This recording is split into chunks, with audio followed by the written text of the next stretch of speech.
ہمارے چینل میں خوش آمدید۔ چلیں شروع کرتے ہیں آج کی کہانی۔ کبھی کبھار رنگت اور ظاہری نقص آپ کی زندگی کو اتنا بڑا پتھر بنا جاتا ہے کہ آپ احساس کمتری کا شکار ہوتے ہیں۔ آپ کا ذہنی سکون تباہ و برباد ہو جاتا ہے۔ آپ کو ایک پل کا سکون نہیں ہوتا۔ کوئی مجھ سے پوچھے سب سے بڑی نعمت کیا ہے تو میں کہتی ہوں سکون۔ آپ زندگی میں کبھی خوش نہیں رہ پاتے۔ جہاں ہم خوش ہوتے ہیں وہاں لوگ آ کر ہمیں غمگین کر جاتے ہیں۔ ہمیں کبھی بھی برے انسانوں کو زندگی کی ڈور نہیں تھمانی چاہیے، ان کا اپنا حاکم نہیں بنانا چاہیے۔ غیر ضروری لوگوں کی باتوں کو ایک کان سے سن کر تو دوسرے کان سے نکال دینا چاہیے۔ ہمیں کبھی اپنی زندگی میں ظاہری حسن کے سانچے میں خود کو نہیں ڈھالنا چاہیے۔ مجھے یہ بات بہت دیر سے سمجھ آئی۔ جب سمجھ آئی تو تب تک اللہ مجھے دنیا کی ہر دولت عطا کر دی تھی۔ میری کہانی زندگی کی اونچی نیچی ڈھلوان چڑھتی ایک گندمی لڑکی کی کہانی ہے۔ ایک انسان کی زندگی اتنی تنگ نہیں کرنی چاہیے کہ وہ اپنی موت مانگے یا پھر آپ کو بد دعا دینے پر مجبور ہو جائے۔ میری کہانی بھی ایسی ہی ہے۔ یہ کہانی ایک مڈل کلاس فیملی کے گھر کے اندرونی ماحول سے شروع ہوتی ہے۔ میرا نام سویرا ہے اور میرے بابا جانی سرکاری ملازم تھے۔ وہ کوئی بڑے افسر نہیں تھے بلکہ معمولی سے ملازم تھے۔ میری ماں پڑھی لکھی نہیں تھی۔ وہ وہی دقیانوسی سوچ رکھنے والی خاتون تھی جو آج بھی لوگوں کے ڈر سے اپنے فیصلے بدل لیتی تھی۔ ان کو اپنی اولاد سے زیادہ باہر کے لوگوں کی پرواہ تھی۔ میری 2 بڑی بہنیں اور ایک بھائی ہے۔ ابا کی روز عادت تھی کہ صبح کی چائے پیتے چھوٹے سے ٹی وی اسکرین پر نیوز چینل دیکھتے تھے۔ وہیں صبح اماں کا معمول تھا کچن میں بیٹے کے لیے پراٹھے بنانے میں مصروف نظر آتی۔ وہاں صرف بیٹے کی ہی مانی جاتی تھی۔ بھابھی اپنے بیٹے کا بہانہ بنا دیتی کہ مجھے اسے سنبھالنا ہوتا ہے، مجھ سے کام نہیں ہوتا۔ کمرے میں لکڑی کے بنے ڈبل بیڈ پر ہی 1 سالہ بیٹے کی صفائی ستھرائی میں مگن تھی۔ یہ ہمارے گھر کا معمول تھا۔ ہمیں صبح آتے ہی جھاڑو ہاتھ میں پکڑا دیا جاتا کہ ابا اماں ایسے تھے۔ ان کو شروع سے بیٹے سے لگاؤ تھا۔ 2 بیٹیاں بعد میں 1 بیٹا ہوا۔ پھر انہوں نے سمجھا کہ اگلی بار بھی پیدا ہوگا، لیکن میں کالی کلوٹی پیدا ہو گئی۔ میری حیثیت تو گھر کی نوکرانی سے بھی کم تھی۔ مجھے تو جو چاہتا ذلیل کر دیتا۔ بہنیں بھی اپنے کام کروا لیتی اور اپنی باری پہ بے عزت کر دیتی۔ ان دونوں چالاک لوگوں کی آپس میں بنتی تھی۔ مجھے میرے ابا معمولی اسکیل کے ملازم تھے۔ 4 کمروں پر مشتمل اس چھوٹے سے گھر میں اماں ابا اور 4 بچے یعنی کہ ہم مکیں تھے۔ ایک ہی لاؤنج میں کھیلتے۔ 4 کمروں میں سے ایک کمرہ بھائی جان کا تھا، ایک والدین کا، ایک قدرے بڑے کمرے کا مہمان خانے کے طور پر استعمال کیا جاتا اور آخری چھوٹا کمرہ ہم 3 بہنوں کا تھا۔ جب سے باقی 2 بہنوں کی شادی ہوئی تھی تو اس کمرے نما اسٹور میں ان کے بقول میرا راج تھا۔ میرا نام سویرا ہے، لیکن میرے نام کے برعکس میری زندگی اندھیروں میں گھری رہی ہے۔ بڑی دونوں بہنوں کے مقابلے میں میرا رنگ گہرا سانولا ہے اور بلوغت کی سیڑھی پر پیر رکھتے ہی جو میرے چہرے پر دانوں اور کیل مہاسوں نے اپنا ڈیرا جمایا کہ ادھیڑ عمر کے ہونے تک میری جان نہ چھوڑی۔ اکثر ان داغوں کا مذاق بنا دیا جاتا تھا۔ محبتوں کا جواب محبت سے نہ دینا بھی گناہ ہے۔ پھر محبتیں اللہ چھین لیتا ہے اور بدلے میں اس کا خالی پن رہ جاتا ہے اور وہ ساری عمر اس کا قصوروار دوسرے کو ٹھہراتا ہے۔ اس سے بڑے انسان کو سزا کیا ہو سکتی ہے کہ اس کا احساس مر جائے کہ وہ اپنی انا میں غلط کر رہا ہے۔ ایک انسان کی عزت نفس مجروح کرتے کسی کو یہ تو سوچنا چاہیے کہ اللہ نے ہر ایک کو بنایا ہے۔ وہ انہیں بھی سانولا بنا سکتا تھا لیکن اللہ نے انہیں گورا بنایا ہے۔ انہیں تو اللہ کا شکر گزار ہونا چاہیے۔ ان کو کوئی حق حاصل نہیں ہے کہ وہ مجھے بے عزت کرتی۔ میں تو ان کے پاس بیٹھنا ہی نہیں چاہتی تھی کیونکہ میرا ماننا تھا کہ زبردستی کہیں بھی جگہ مت بنائیں۔ جہاں عزت نہ مل رہی ہو وہ مقام یا جگہ چھوڑ دیں۔ کبھی ایسا بھی ہوتا ہے کہ آپ کے ساتھ رہنے والے آپ کو اگنور کر رہے ہوتے ہیں۔ میں چاہتی تھی کہ میں انہیں باتیں سناؤں، ان کی زبانیں بند کروا دوں۔ وہ جو مجھے بولتے ہیں لیکن اماں نے مجھے ہی مار مار کر قیمہ بنا دینا تھا۔ ان کے ڈر سے میں ہمیشہ سے چپ کر کے لوگوں کی باتیں سنتے آئی تھی، ان کی باتوں کو سہتی آئی تھی۔ دل ہی دل میں اللہ سے شکوہ کر لیتی یا روتی رہتی۔ جب میں پیدا ہوئی تو میں اپنے رنگ کو لے کر کبھی دکھی نہیں ہوئی۔ مجھے فرق ہی نہیں پڑتا تھا، لوگ کہتے بھی تو میں من موجی تھی۔ بچپن میں بہت شوخ اور چنچل مزاج تھی۔ میرا کھیل کود میرے خوش دل ہونے کا عملی نمونہ پیش کرتا تھا، پر وقت کے ساتھ ساتھ یہ کھیل کود اور شوخ مزاج سنجیدگی میں بدلتے گئے۔ مجھے فرق تب پڑنے لگا جب اپنوں نے سینہ چھلنی کیا۔ میں سیانی ہو گئی تھی اور پھر زندگی میں ایک قسم کی ویرانی ہو گئی تھی۔ کچھ ہاتھ ہمارے معاشرتی نظام کا بھی تھا، جہاں لڑکوں کو تو کھلی آزادی تھی لیکن لڑکیوں کے لیے کئی سارے حدود بنائے گئے تھے۔ اسلام کے دائرے میں رہتے ہوئے اسے ہر قید منظور تھی، پر یہ کہاں کا دستور تھا کہ معصوم بچی سے کھیل کود کا حق بھی چھین لیا جائے۔ سختی تو میری بڑی بہنوں پر بھی وہی ہوتی تھی، لیکن میری نسبت کم ہوتی، اور وجہ شاید یہی تھی کہ میں گہری سانولے رنگ کی حامل، چھوٹی کالی آنکھیں، متوسط زاویے کی ناک اور درمیانے ہونٹوں والی ایک عام سی لڑکی تھی۔ میری ماں کو میرے گہرے رنگ سے خاصی بڑی تھی کہ گھر کے سب سے چھوٹی ہونے کے باوجود انہیں لگتا تھا کہ میں ان پر اضافی بوجھ ہوں۔ میرے رنگ کی وجہ سے ہی زندگی کے اندھیرے یہیں سے پھیلنے شروع ہو گئے۔ 8 سال کی ہونے پر میری دینی تعلیم کی طرف دھیان ڈلوا دیا گیا اور میرا پیدا کرنے والی ذات سے باقاعدہ متعارف کرایا گیا۔ میں پڑھائی میں ویسے ہی خاصی اچھی تھی، اسی لیے خوشی خوشی دین کے حصول کے لیے تیار ہوئی، پر وہاں مدرسے میں اساتذہ سمیت سب میری رنگت کا مذاق بناتے تھے۔ اتنا پیارا نام ہونے کے باوجود بھی مجھے کالی کہہ کر بلاتے تھے۔ کچی عمر میں ہی میرے ذہن میں ڈر کا بیج بو دیا گیا۔ اساتذہ سے مجھے ڈر لگنے لگا۔ وہ کہتے میں تمہیں کمرے میں بند کر دوں گا۔ بچیوں کو معاشرے میں پھیلی گندگی سے بچانے کے لیے انہیں ذہنی طور پر تیار کرنا برحق ہے اور والدین کا فرض بھی، پر اس فرض کو پیار سے اور نرمی سے سمجھانا بھی تو باعقل ہونے کا ثبوت ہے۔ جس انداز سے مجھ کو سمجھایا گیا، مجھے قاری صاحب کے پاس بیٹھنے سے بھی خوف آتا اور وہ بمشکل ہی مدرسے جا پاتی تھی۔ اماں باپ سے بھی کبھی اتنی کلوز نہیں تھی۔ بھائی کے غصے کے آگے تو میری اپنی امی کی زبان بھی قفل لگ جایا کرتے تھے۔ میں بات ہی نہیں کر پاتی تھی، وہ صرف بھابھی کے ہو کر رہ گئے تھے۔ کتنی امیدیں تھی، بھابھی آئے گی تو سہارا ہوگا، بھائی کو ٹھیک کر دے گی، لیکن انہوں نے ہمیں تو دور کر ہی دیا۔ وہ تو چاہتی تھی کہ ہم تینوں کہیں نکل جائیں، پھر میں کس سے اپنے خوف کا اظہار کرتی؟ کہتے ہیں باپ اور بھائی بہن بیٹی کے محافظ ہوتے ہیں، اور درست بھی ہے، پر کبھی کبھار ان کے تنے مزاج سے بچیاں انہیں محافظ کے بجائے اپنے لیے سخت پہرے دار تصور کر لیتی ہیں، جن سے وہ کھل کر اپنے احساسات کا اظہار بھی نہیں کر پاتی ہیں۔ میں نے ضد کر کے بنا کوئی مخصوص وجہ بتائے مدرسہ جانے سے انکار کر دیا۔ ڈانٹ تو بہت پڑی تھی، پر کسی برے حادثے کا شکار ہونے سے پہلے میں نے باپ بھائی کی ڈانٹ کو غنیمت سمجھا۔ یوں مجھ کو سپارہ پڑھانے کی ذمہ داری بڑی بہنوں کے ذمہ آ گئی۔ وقت گزرتا گیا، عمر کا سفر اپنی منزل کی جانب رواں دواں تھا۔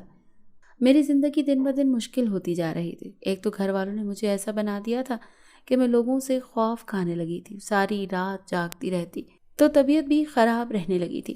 اماں تو صرف اپنے بیٹے کی تھی، بہنوں کی بات سن لیا کرتی تھی، لیکن میری باری تو وہ ایسے بن جاتی تھی جیسے میں ان کی سوتیلی بیٹی ہوں۔ بات کچھ یوں پیدا ہوئی تو ماں نے ہی منحوس کہہ کر کلموہی کہہ کر اتنے نام بگاڑ دیے کہ کوئی سیدھے منہ بات تک نہیں کرنا چاہتا تھا۔ میری اپنی بہنیں مجھے باتیں سنا دیا کرتی تھی۔ وہ کہتی ہم تمہیں اپنے ساتھ کہیں لے کر جاتے ہیں تو تمہاری رنگت دیکھ کر شرمندگی ہوتی ہے، تم کسی جھگی والے کی بیٹی لگتی ہو، تمہاری بھلا کیا حیثیت، تم ہمارے ساتھ نہ جایا کرو۔ ماں اور باپ الگ سوچ رکھتے تھے، ہر کوئی ایسے سمجھتا جیسے مجھے کوئی اچھوت کی بیماری ہو۔ جیسے تیسے کر کے بڑی بہنوں کی شادی ہو گئی۔ ان کا نصیب تو اللہ نے شروع سے ہی اچھا بنایا تھا، اب بھی انہیں سونے شوہر ملے تھے، اچھا سسرال ملا تھا، اپنے اپنے گھروں میں خوش تھی، ان کے حصے میں کوئی مشکل نہیں تھی۔ کیا ساری مشکلات میرے لیے ہی لکھی گئی تھی؟ ہر معاملے میں مجھے ہی مشکل اٹھانی پڑتی تھی۔ تب بھی وہ مہینے بعد آتی تو باز نہ آتی، میرے رنگ کا مذاق بناتی تھی جو مجھے تکلیف دیتا تھا۔ اور بھائی نے بھی گھر بسانے کا فیصلہ کیا، تب میں بے حد خوش تھی۔ اکلوتے بھائی کی شادی جو ہونے جا رہی تھی، دل میں ہزار طرح کے خیالات تھے۔ 16 سال کی تھی تب میں اماں اور بہنوں کے ساتھ شاپنگ پر گئی تو امی اور بہنیں میری پسند یہ کہہ کر پسے پش ڈال دیتی کہ یہ رنگ تم پر سوٹ نہیں کرے گا۔ خود اپنی مرضی سے ہر چیز خریدتی تھی، ہم کوئی ارب پتی نہیں تھے کہ ہر چیز خرید سکتے۔ کبھی کبھار تو سال میں شاپنگ کا موقع ملتا تھا۔ میرا دل بجھنے لگا تھا، تو کیا اب مجھے اپنی پسند سے کپڑے پہننے کا بھی حق نہیں تھا؟ کیا میری اپنی کوئی رائے نہیں تھی؟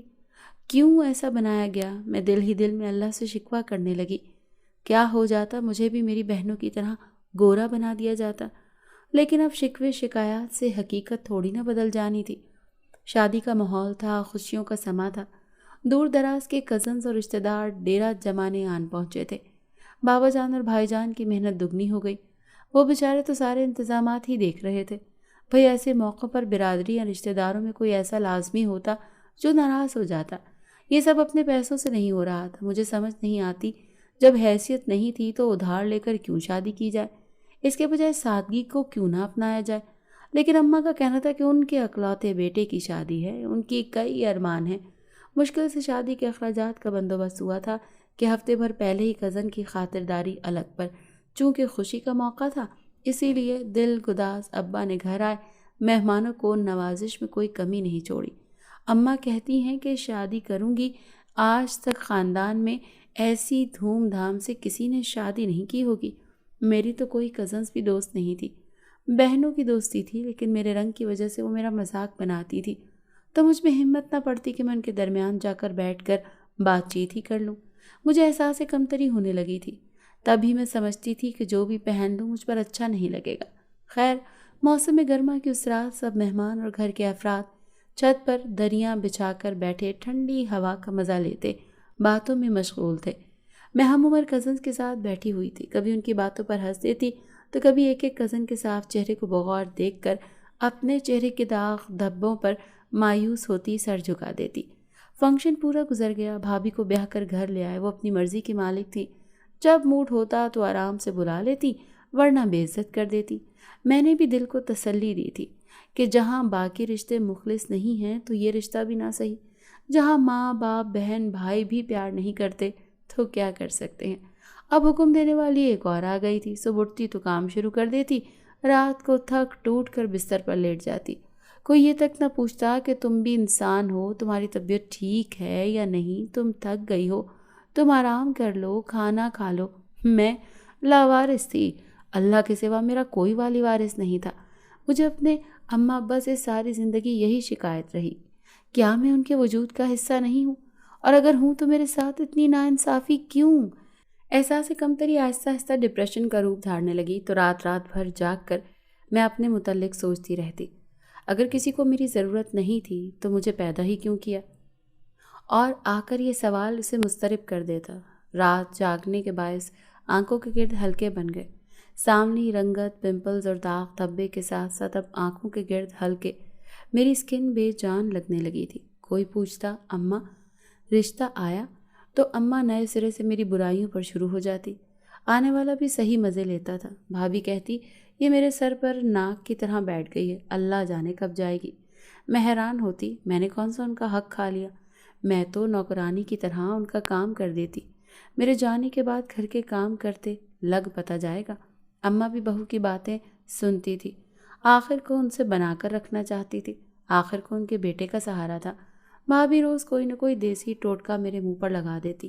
ایسے کئی دیسی ٹوٹکے اور علاج کے لیے ڈاکٹرز کے مشورے مجھے آئے دن ملتے رہتے، کچھ پر میں عمل کر لیتی اور کچھ کو میں بے دلی سے نظر انداز کر دیتی۔ میں بھلا کیوں ٹوٹکے استعمال کرتی؟ میری زندگی میں کون سا خوابوں کا شہزادہ آنا تھا؟ شادی کی لکیر ہی شاید ہاتھ میں نہیں تھی۔ زندگی پھر سے اسی معمول پر لوٹتی نظر آ رہی تھی۔ رشتہ تو ایک آدھ میرے گھر آ جاتا، کچھ کو بابا جان انکار کر دیتے تو کچھ پہلی ہی ملاقات میں مجھ کو دیکھ کر دوبارہ اس دہلیز کا رخ ہی نہ کرتے۔ لیکن پھر اچانک میری زندگی میں طوفان آیا، ایسا طوفان کہ میں یتیم ہو گئی۔ جیسے بھی تھے میرے والدین تھے، بھلا میں کیسے جیوں گی؟ اب تو زندگی اور مشکل ہو جانی تھی۔ بہنیں بھی آ گئیں، کسی نے مجھے سہارا نہیں دیا۔ بھابھی کو کہتے سنا کہ اب تو میرا گھر پر راج ہوگا۔ مجھے دلی دکھ ہوا، جس کا اماں اتنا کرتی تھی وہ ان کے جانے پر خوش ہو رہی تھی۔ شادی پہ اماں ابا کا جانا ہوا اور روڈ ایکسیڈنٹ میں ان کی موت ہو گئی۔ یہ اچانک موت ہمیں اندر تک جھنجھوڑ گئی تھی۔ ان کے جانے کے بعد زندگی کسی کی محتاج ہو گئی تھی، اب بھائی کا کھاتی تھی۔ جب اس سماج میں مظلوم کا حق چھینا جائے گا، مسکین اور یتیم کو پیروں تلے روندا جائے گا، تو کوئی شک نہیں کہ عذاب الہی نازل نہ ہو۔ بادشاہ ہوں یا گدھا، سبھی انسانوں کو مٹی سے بنایا گیا ہے اور ایک دن سب نے مر کر اسی مٹی میں ہی دفن ہو جانا ہے۔ پھر یہ ابتری اور برتری کیوں خود کو دوسروں سے بالا تر سمجھ کر ہم ان کی ذات کو مذاق بنائیں؟ کیوں ان کی دل آزاری کریں؟ اس دنیا میں ہر بشر کے اپنے ہی دکھ ہیں، مزید کسی کو تکلیف کی وجہ بن کر کیا مل جائے گا؟ یہ دنیا فانی ہے اور ایک دن ختم ہو جائے گی۔ یہاں ہر وجود اس پاک رب کی راہ پر چلنے کے لیے بنایا گیا ہے۔ انسانوں کو چاہیے اپنے لیے بھی آخرت کو آسان بنائیں اور نیکی کر کے دوسروں کو بھی سکون بخشیں۔ ارے سویرا کہاں مر گئی؟ بھابھی نے بہت غصے سے آواز لگائی۔ دل کیا کہ کہہ دوں کہ باہر چھلانگ لگا دوں۔ ان کے بچوں کے گھر سے پورا گھر گندا ہوا رکھا تھا۔ جب انہیں روکو بھابھی الگ باتیں سناتی تھی۔ ان کی چنگھاڑتی آواز پر میں قریب قریب بھاگتی ہوئی ان کے سامنے حاضر ہو گئی۔ میں باقاعدگی سے ہانپ رہی تھی اور میری کیفیت سے صاف لگ رہا تھا میں کوئی مشقت والا کام کر رہی تھی۔ مجھ پر نگاہ پڑتے ہی بھابھی کا پارا چڑھ گیا۔ نہایت حقارت اور تلخی سے کہا، کیا بہری ہو گئی ہو؟ سنتی نہیں؟ مینا روک روک کر ہلکان ہو رہی ہے، مگر تمہارے کان پر تو جوں نہیں رینگ رہی۔ میں نے کہا، بھابھی چھت بہت گندی تھی، صفائی کرتے دیر لگ گئی۔ ان کے بچوں نے ہی گند کیا تھا، اب ان کے علاوہ تو گھر میں کوئی رہتا نہیں تھا، اسی لیے بھابھی کو طنز لگا۔ میرے جواب پر بھابھی کا پارا اور چڑھ گیا۔ کہنے لگی کہ اچھا ہمارا کھاتی ہو اور ہم پر ہی غراتی ہو، کمال وقت آ گیا ہے۔ میں نے بہت کوشش کی کہ صفائی پیش کر سکوں، مگر بھابھی نے تو جیسے اپنے کان ہی بند کر رکھے تھے۔ اب تو معمول بن گیا تھا، اماں ابا کو گئے ابھی ہفتہ بھی نہ ہوا اور بھائی نے مکان اپنے نام کروا لیا۔ بہنیں لڑنے کو آئیں تو بولا کہ ابا نے مجھے یہی کہا تھا کہ اب تم لوگوں کا کیا حصہ دوں، تم لوگوں کو بیاہ دیا ہے۔ وہ کرتی چلی گئیں، سب بکھر گئے تھے۔ بھائی کہتے اس کی شادی کر کے اس کو بھی چلتا کرنا ہے، اب اس مہنگائی میں اپنے بچوں کو پالوں یا بہنوں کے فرض ادا کروں۔ ساری عمر اماں ابا نے اسے نہ جانے کس کے آسرے پر بٹھائے رکھا تھا۔ سب الگ الگ ہو گئے تھے، مجھ کو روزانہ ہی کسی نہ کسی کے ہاتھوں ایسی تذلیل کا شکار ہونا پڑتا تھا، مگر پھر بھی آج اس کا دل بھر آیا۔ اب تو بچے تک بے عزتی کر جاتے اور بھابھی ایسی خوش ہوتی جیسے انہوں نے کوئی انوکھا کام کیا ہو۔ یہ روز کا معمول تھا، میں اس کرب اور درد کی دریا سے روز گزرتی تھی۔ غیر تو غیر اپنے بھی ستم ڈھانے کا کوئی موقع ہاتھ سے جانے نہیں دیتے تھے۔ ماں باپ نے کبھی زندگی میں وہ پیار محبت نہیں دیا تھا۔ میں کیا کہتی، میری زندگی کسی حصے میں مجھے خوشیاں نصیب نہیں ہوئی تھی۔ اللہ نے کبھی تو کسی کی پکڑ کرنی ہوتی ہے۔ ایک روز بھائی کام سے واپس آ رہے تھے کہ ان کی طبیعت خراب ہو گئی۔ رات میں انہیں ڈاکٹر کے پاس لے جانا پڑا۔ بھابھی کا تو رو رو کر برا حال تھا۔ ڈاکٹر نے کہا بھائی کو فالج ہوا ہے۔ گھر میں تو سب پریشان ہو گئے۔ بھابھی نے ڈاکٹری علاج کے بجائے دوسرے کاموں میں لگ گئی۔ وہ تو بھابھی روز شام محلے کے خواجہ سرا گھر بلاتی اور بھائی کے کمرے میں بھیج دیتی۔ مجھے سمجھ نہ آتی کہ یہ کیا کہانی ہے۔ میں بھابھی سے پوچھتی کہ اندر کیا ہو رہا ہے تو بولتی تمہارے بھائی کا علاج ہو رہا ہے۔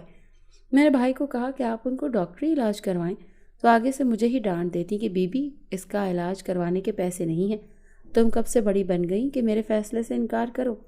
جب میں بھائی کے پاس جاتی تو میرا مریض بھائی رونے لگتا، میرے آگے ہاتھ جوڑتا۔ میں سمجھتی وہ مجھ سے معافی مانگ رہا ہے۔ اب مجھے بھابھی پر شک ہونے لگا تو خود بھی خواجہ سرا بن کر سب کے ساتھ بھائی کے کمرے میں گئی، پر چیخیں نکل گئیں کہ سب خواجہ سرا اپنے بالوں پر کچھ پڑھ رہے تھے، وہ مخصوص کالا علم کر رہے تھے۔ میں بھاگ کر باہر آ گئی تھی۔ میں نے بھابھی کو کہا کہ آپ یہاں مطمئن ہیں، وہاں آپ کے شوہر کے ساتھ جادو کیا جا رہا ہے۔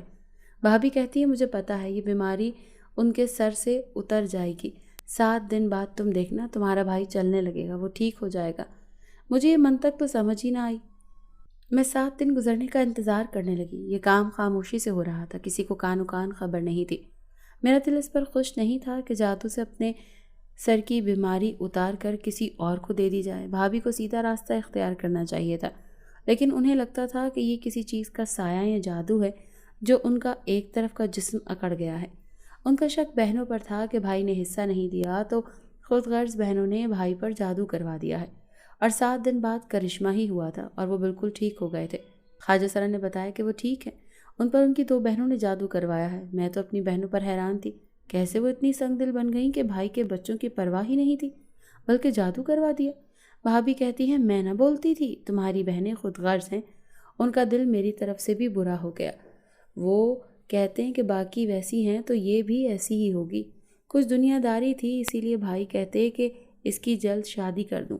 مجھے دکھ ہوا اپنی بہنوں کی سوچ پر اور اپنے بھائی کی بے رخی پر کہ یہ کہاں کا دستور ہے۔ کچھ دنیا داری تھی اسی لیے بھائی کہتے ہیں کہ اس کی شادی جلدی کر دو۔ مجھے دکھ ہوا کہ اپنی بہنوں کی سوچ پر اور اپنے بھائی کی بے رخی پر یہ کہاں کا دستور ہے کہ اگر ایک ویسا نکلا ہے تو دوسرا بھی جائے گا۔ میری شادی ایک ڈاکٹر سے طے کی گئی تھی، تو مجھ سے 8 سال بڑا تھا، ایک چھوٹا بیٹا تھا۔ اپنے بیٹے کے لیے ان کی ماں دوسری شادی کرنا چاہتی تھی۔ انہیں صرف لڑکی چاہیے تھی اور میرا انتخاب اس لیے بھی کیا تھا، میں بڑی عمر کی میچور لڑکی تھی، تبھی شاید وہ پہلی بار میں اپنے بیٹے کے لیے مجھے پسند کر گئی۔ انہیں کچھ بھی نہیں چاہیے تھا۔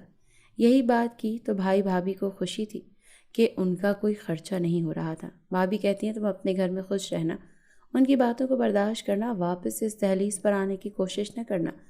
زندگی کی 30 بہاریں دیکھ چکی تھی، اب جا کر میری شادی ہونے جا رہی تھی، وہ بھی ایک شادی شدہ مرد سے جس کا ایک بیٹا بھی تھا۔ 2 ماہ کے اندر اندر ہی میری قسمت پلٹ گئی۔ میں ڈاکٹر لقمان احمد کے ساتھ نکاح کے بندھن میں بندھ کر رخصت کر دی گئی۔ بھائی اور بھابھی نے اپنے سر سے بوجھ سمجھ کر اتار دیا۔ شادی بہت سادگی سے ہوئی تھی۔ لقمان صاحب کی یہ خواہش تھی کہ شادی قریبی رشتہ داروں کی موجودگی میں سادگی سے ہو۔ انہیں بہت زیادہ جشن اور شوخیاں نہیں پسند تھی، اور میں نے خوش دلی سے ان کی خواہش مان لی تھی، کیونکہ میں بھی چاہتی تھی کہ میرے ساتھ ساتھ لقمان کی شخصیت بھی تضحیک کا نشانہ نہ بنے۔ جتنے منہ اتنی باتیں، کیسے لوگوں کے منہ بند کرواتی۔ شادی میں شریک رشتہ دار بظاہر تو تعریف کرتے ہیں، لیکن بعد میں وہی لوگ برائی کرتے ہیں، دل میں بدگمانیاں پیدا کرتے ہیں۔ میرے سسرال والے بہت اچھے تھے، میری حوصلہ افزائی کرتے کہ اچھا گھر ہے، تم خوش رہو گی۔ بھائی بھی میری شادی میں شامل تھے۔ کافی بار اکڑ ٹھوکر لگنے کے بعد ہی آتی ہے۔ بھائی کہتے ہیں یہاں تم سکھی رہو گی، ڈاکٹر ہے، ایک ہی بچہ ہے، وہ بھی چھوٹا تھا، میں بآسانی ایڈجسٹ کر لوں گی۔ لوگوں نے بھائی کے دل میں یہ باتیں ڈال دی تھی، لیکن پیٹھ پیچھے یہی رشتہ دار افسوس کے گھیرے میں کھڑے رہتے کہ ملا تو بھی ایسا شوہر۔ اللہ بھی کیسے کیسے آزماتا ہے۔ سرخ جوڑ میں سجی میں نے شرماتے ہوئے نئی دہلیز پر قدم رکھے۔ میں نے اپنی پرانی زندگی کو ایک خواب سمجھ لیا تھا اور اللہ سے پوری امید کی تھی کہ میرے سہانے خواب دیکھنے کے دن آ چکے ہیں۔ میرے شوہر لقمان کا گھر میرے ابا کے گھر سے بڑا اور ہر آسائش سے بھرپور تھا۔ سب سے پہلا رد عمل جو مجھ کو فیس کرنا پڑا وہ لقمان کے بیٹے حنظال کا تھا۔ مجھے پتا تھا کہ وہ بچہ مجھے یوں قبول نہیں کرے گا، اسے اپنے پاپا کے ساتھ کسی غیر عورت کا گھر میں داخل ہونا پسند نہیں آیا، اور منہ بسوڑتے ہوئے میرے آنے سے وہاں سے چلا گیا۔ لقمان اور سسر جی اسے سمجھاتے بجھاتے دوسرے کمرے میں سلانے گئے، اور میں کافی دیر وہیں رہی تھی، اپنے آنے والے کل کے بارے میں ہی سوچ رہی تھی۔ وہیں دوسری جانب ساس مجھ کو میرے شوہر کے کمرے میں بٹھا آئیں اور دعائیں دیتی چلی گئیں۔ میں سر اٹھا کر کمرے کا جائزہ لینے لگی۔ سامنے فریم شدہ خوبصورت جوان لڑکی کی تصویر پر پڑی تو دل دہل گیا۔ وہ خوبصورت سی نازک لڑکی ایک ہاتھ باندھے ہوئے، دوسرا گال کے نیچے رکھے ہوئے، سر ہلکا سا جھکائے مسکرا رہی تھی۔ یقیناً وہ ہیرا تھی اور تصویر لقمان نے لی تھی، اس لیے وہ اتنے اچھے انداز میں پوز بنائے کھڑی تھی۔ میں نے تیزی سے دوسری سمت نظریں گھما لیں۔ میں دل کی عجیب کیفیت ہونے لگی۔ مجھے آج اپنی شادی کے دن بھی لقمان کے کمرے میں ہیرا کی تصویر دیکھ کر غیر محسوس انداز میں جلن ہونے لگی، حالانکہ حقیقت سے میں بہت پہلے سے واقف تھی۔ مجھے سچ بتایا گیا تھا، میں نے نہ جانے کیا سوچ کر حامی بھر دی تھی۔ اب نکاح کے بعد اپنے شوہر کے دل میں اس کی یادوں میں کسی دوسری عورت کا راج محسوس کر کے حرام و خاص لڑکی کی طرح فطری طور پر مجھ کو برا لگا تھا۔ جلن کے ساتھ ساتھ دوسری کیفیت جو میں نے محسوس کی تھی وہ لقمان کے دکھ کی تھی۔ میں نے زندگی میں لوگوں کو کھونے کا دکھ برداشت کیا تھا۔ جو رشتے آپ سے کھو جائیں آپ انہیں تلاش کرتے عمریں گزار دیتے ہیں۔ شاید آپ میرا نصیب ان کے ساتھ جڑا تھا، پتہ نہیں آگے کیا ہونا لکھا تھا۔ یہاں بھی میری کوئی عزت ہوگی یا ضلالت ہی لکھی گئی ہے۔ اس دنیا میں صرف میں ہی آزمائشوں میں گھری نہیں تھی، بلکہ ہر کسی کے اپنے اپنے دکھ تھے، ہر کسی کی اپنی پریشانی تھی۔ اللہ تعالیٰ کبھی دے کر آزماتا ہے تو کبھی لے کر۔ ڈاکٹر لقمان کے پاس دولت، شہرت، عزت سب کچھ تھا، پھر بھی ان کا ہستہ بستہ گھرانہ اجڑ گیا تھا، اور اس خالی پن کو بھرنے اللہ نے میرا انتخاب کیا تھا۔ اللہ کی اس میں بہتری ہی ہوگی۔ کیا میں واقعی لقمان کی ادھوری زندگی مکمل کر پاؤں گی؟ میری زندگی کے تو اپنے ہی غم تھے، میں تو خود ٹوٹی ہوئی تھی، لیکن اللہ نے شاید ان کی زندگی میں یا میری زندگی میں بہتری لانے کے لیے مجھے شامل کیا تھا۔ اس کا اندازہ مجھ کو جلد ہونے والا تھا۔ دروازہ کھلنے کی آہٹ پر میں خیالوں کی دنیا سے حقیقت میں لوٹ آئی اور سر جھکا کر اپنے اضطراب کو قابو میں رکھنے کی کوشش کرنے لگی۔ میرے دل کی دھڑکنیں تیز ہو گئیں۔ لقمان سست روی سے چلتے بیٹھ کے سرہانے بیٹھ گئے۔ کچھ پل خاموشی سے سرکے اور پھر وہ کنکارے، یہ شادی میں نے ممی کی خواہش پر کی ہے۔ میرا بیٹا حنظال بہت حساس مزاج ہے اور میں اس سے بہت پیار کرتا ہوں۔ میرے لیے وہ میری دنیا ہے، اور اب اس دنیا کو سنوارنے اور اجاڑنے کی چابی آپ کے ہاتھ میں ہے۔ بطور شوہر میں اپنی ہر ذمہ داری نبھاؤں گا، بس پیار نہیں دے سکوں گا، کیونکہ پیار میں نے صرف ہیرا سے ہی کیا ہے۔ اپنی بات مکمل کر کے وہ ڈریسنگ روم میں چلے گئے۔ خوابوں کا محل پل بھر میں ٹوٹ گیا اور میرا دل کرچی کرچی ہو گیا تھا۔ آنسو ٹپ ٹپ کر کے گرتے گئے، پھر انہیں صاف کرنے کے لیے کوئی ہاتھ نہ اٹھا۔ ساری زندگی اس حسین گھڑی کے لیے میں کتنے خواب سجائے تھے۔ میں ساری رات کروٹ بدل کر روتی رہی، وہ تو سو چکے تھے۔ ایسا کیا گناہ کیا تھا میں نے جو ہر موڑ پر نئی تکالیف کا سامنا کرنا پڑتا؟ ایسی کون سی سزا تھی جو ختم ہونے کا نام ہی نہیں لے رہی تھی؟ کیا قصور تھا میرا کہ صرف اتنا کہ میں عام لڑکی ہوں جو سب کے جیسے جینا چاہتی تھی؟ میرے بھی کچھ ارمان تھے، خواب تھے، جذبات تھے، احساسات تھے، پر سمجھنے والا کوئی نہیں تھا۔ اپنے دل کے درد کو آنسوں کے ذریعے بہا کر میں نے خود کو اس امتحان کے لیے تیار کر لیا تھا۔ میری حیثیت آیا سے بڑھ کر نہیں تھی، زندگی سے خوش تو میں پہلے بھی نہیں تھی، اور بچی کچی امید لقمان کے لفظوں نے توڑ دی تھی۔ میں جس مقصد کے لیے بیاہ کر اس گھر میں لائی گئی تھی وہ ساری ذمہ داریاں اس نے بخوبی سنبھال لیں۔ فجر کے ساتھ ہی اٹھ کر ساس سسر کے لیے ناشتہ تیار کرنا، گھر کے بڑے کام جیسے لانڈری کرنا، استری کرنا، جھاڑو پوچھی کے لیے ملازمہ موجود تھی۔ صرف کھانے پینے کی ذمہ داری مجھ پر تھی، پر اس کے باوجود بھی میں اپنی خوش اخلاقی سے ملازمہ کی مدد کر دیا کرتی تھی۔ مجھے بھائی اور ماں نے اتنے کام کی عادت ڈال دی تھی کہ میں اس گھر میں بھی اپنی حیثیت نہیں بھولی تھی۔ لقمان صبح اسپتال چلے جاتے اور شام کو کلینک جاتے تھے، رات گئے دیر سے لوٹتے، تو میں ان کی منتظر رہتی تھی کہ چند پل انہیں دیکھ ہی سکوں، تھوڑا سا احساس ہو کہ میں سہاگن ہوں۔ میں نے اپنے اور ان کے مابین کسی بھی قسم کی خلش کی شکایت نہیں کی، اور پورے دل سے اس گھر کی بہو اور لقمان کی بیوی ہونے کے فرائض سر انجام دیتی رہی۔ ایک وہی وقت تھا کہ میں دل بھر کر انہیں دیکھ لیتی تھی۔ لقمان کے بعد میری دوسری ذمہ داری ہنزال تھا۔ یہ کام میں صرف فرض سمجھ کر نہیں کرتی تھی بلکہ دل سے کرتی تھی۔ شروع میں اسے میں بالکل اچھی نہیں لگتی تھی، وہ چڑچڑا رہتا اور مجھ سے مس بیہیو بھی کرتا، پر میں اس کے کسی رد عمل کا برا نہ مناتے ہوئے اس کا خیال رکھتی تھی۔ جیسے ایک ماں اپنے بچے کی غلطی معاف کر دیتی ہے، اس سے بہت کرتی تھی۔ آہستہ آہستہ ہنزال کے دل میں میرے لیے نرم گوشہ بننے لگا، اور لقمان کے والدین بھی مجھ سے خوش تھے۔ ان سب میں اپنی ذات کا خیال بھی میں بھول گئی تھی۔ مجھے یہاں ہر چیز میسر تھی۔ ساس کہتی سجا سمرا کرو، لیکن کس لیے سجوں؟ پھر بھی میری اداسی میں فرق نہ آیا، اور وجہ لقمان کا مجھ سے دوری برتنا تھا۔ شاید میں بہت عام شکل و صورت کی مالک تھی۔ شادی کے 3 ماہ بعد ایک شام کسی بات پر لقمان غصہ ہو گئے اور مجھ کو ڈانٹنے لگے۔ ہنزال جو ہمارے کمرے میں ہی بیٹھا پلے گروپ کی نئی کتابیں دیکھ رہا تھا، ماتھے پر بل ڈالے اٹھ کر مجھ سے لپٹ گیا۔ زندگی میں پہلی بار میری محبت کا ثمر مجھے ملا تھا۔ چلو کوئی تو میری دفاع کے لیے بھی کھڑا ہوا تھا۔ میں نے اس ننھے وجود کو سینے سے لگا لیا۔ مجھے کیا چاہیے تھا؟ مجھے جینے کا نیا مقصد مل گیا۔ شوہر وہاں سے چلے گئے، مجھے فکر ہونے لگی، تبھی پیچھے گئی۔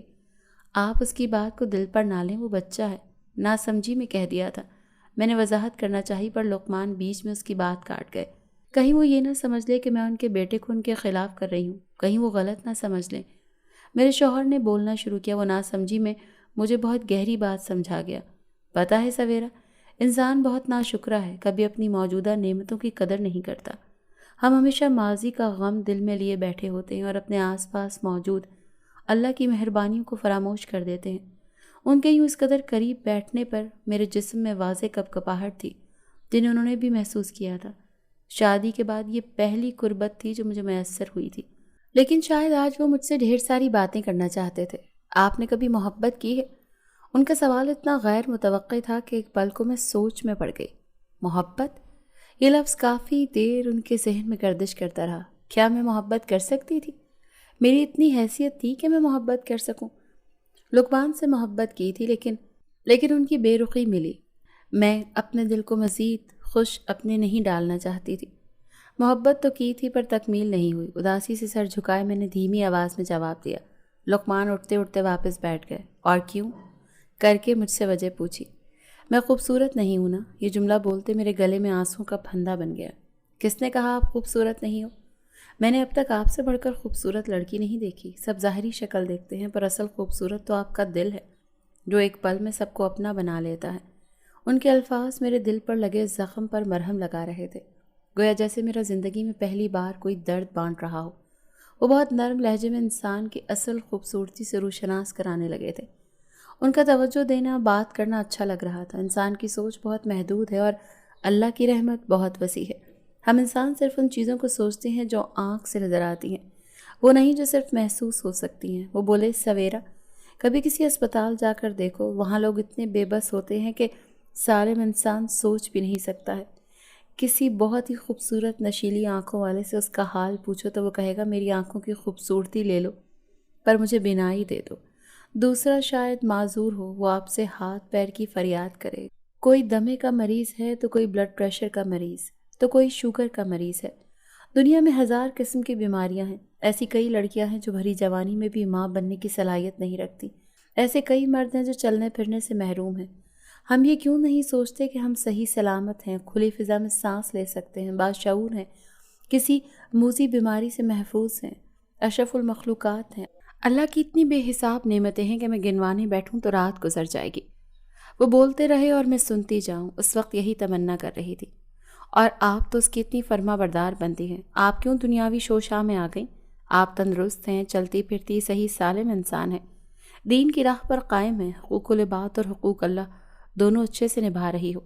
میرے نزدیک یہی آپ کی اصل خوبصورتی ہے۔ بالواسطہ محبت کا اظہار کرتے ہوئے انہوں نے مجھ کو خود سے لگا لیا تھا۔ میں ان کے کاندھے پر سر رکھ کر رو پڑی تھی۔ زندگی میں پہلا کوئی سہارا ملا تھا۔ آج مجھے اپنے صبر کا پھل مل چکا تھا، اور وہ پھل اتنا لذیذ تھا۔ اور اللہ کی شان تو یہ ہے کہ جب کسی چیز کا ارادہ فرماتا ہے کہ ہو جا تو وہ ہو جاتی ہے۔